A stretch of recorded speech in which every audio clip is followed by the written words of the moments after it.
আমি ঢাকা বিশ্ববিদ্যালয়ের একজন শিক্ষার্থী। কিছুদিন পরেই এখানে ছাত্র সংসদ নির্বাচন। কি ধরনের প্রার্থীকে ভোট দেওয়ার পরামর্শ দিবেন?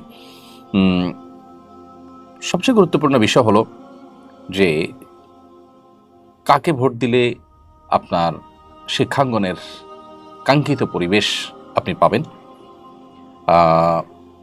কাকে ভোট দিলে আমাদের বোনরা হিজাব পরে পর্দার মাধ্যমে তাদের দিন পালনের যে স্বাধীনতা রয়েছে, অধিকার রয়েছে, সেটা তারা পরিপূর্ণভাবে পালন করতে পারবেন, সেটা পরিপূর্ণ তারা ভোগ করতে পারবেন, তারা দিন পালন করে কিভাবে শিক্ষা গ্রহণ করতে পারবেন, কাকে ভোট দিলে আপনার শিক্ষাঙ্গন রক্তাক্ত, খুনাখুনি এবং বাজে যে পরিবেশ আছে সেটা থেকে মুক্তি লাভ করতে পারে, সে বিষয়গুলোকে বিবেচনা করে আপনি ভোট দিবেন।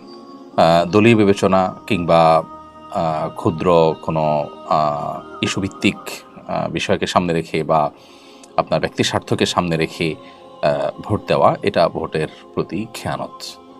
ভোটের আমানতদারিতা, ভোটের যে দায় রয়েছে, সেটা আদায় হবে তখনই যখন আপনি সার্বিক স্বার্থ, জাতীয় স্বার্থ, এখানে অর্থ অবশ্য জাতীয় ইস্যু নয়, এটা শিক্ষা প্রতিষ্ঠানের যে সার্বিক স্বার্থ, সেটাকে যখন আপনি বিবেচনায় রাখবেন।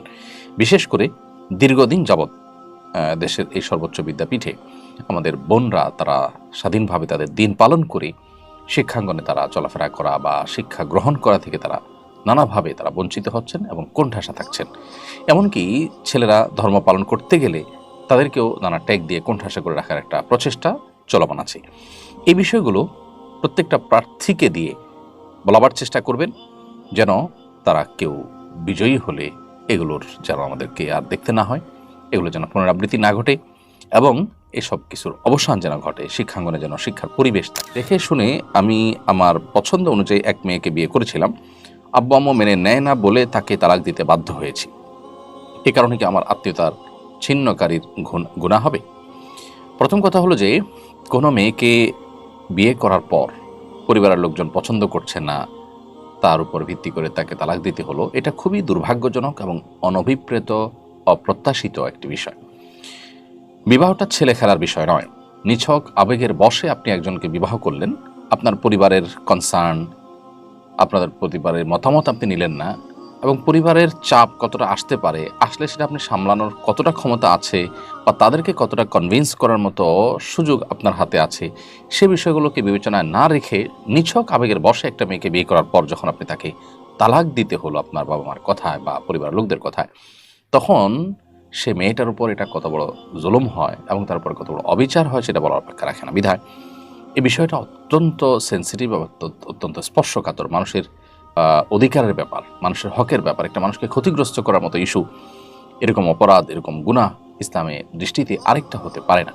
এজন্য এই বিষয়গুলোতে আমাদের আরও সিনসিয়ার হতে হবে। বাবা মা যদি কোনো যৌক্তিক কারণে আপনাকে তালাক দিতে পারেন, যেখানে দেখা গেছে যে আপনি হয়তো খুবই দিন বিমুখ একটা মেয়ে বিয়ে করেছেন, যার ফলে আপনার ভবিষ্যৎ প্রজন্মের ভবিষ্যৎ অন্ধকারের মধ্যে পড়তে পারে, সেরকম যৌক্তিক কোনো গ্রাউন্ড থেকে তারা যদি আপনাকে তালাক দেওয়ার নির্দেশ না দেয় এবং সেটার কারণে আপনি তালাক দিতে হয়, সেটা ভিন্ন কথা। আর তা না হলে নিছক আপনার ঠুনকো অজুহাতের ভিত্তিতে বা তাদের অমতে কেন করেছেন সেজন্য, অথবা অন্য কোনো আপনার ঠুনকো অজুহাতের কারণে যদি আপনি তাকে তালাক দেন, তাহলে সেটা হবে অন্যায়। সেটা আরেকটা গুরুত্বপূর্ণ বিষয়। যৌক্তিক কারণে দিলে তো ঠিক আছে। এর পাশাপাশি আত্মীয়তার ছিন্ন করার যে বিষয়টা আপনার মূল প্রশ্ন, সেটি অবশ্য এখানে কার্যকর হবে না। কারণ রক্ত সম্পর্কেও আত্মীয় যারা আছেন তাদের সাথে সম্পর্ক ছিন্ন করার ব্যাপারে শরীয়ত আমাদেরকে গুরুত্ব আরোপ করেছে এবং সেখানে সম্পর্ক ছিন্ন করাটা হারাম।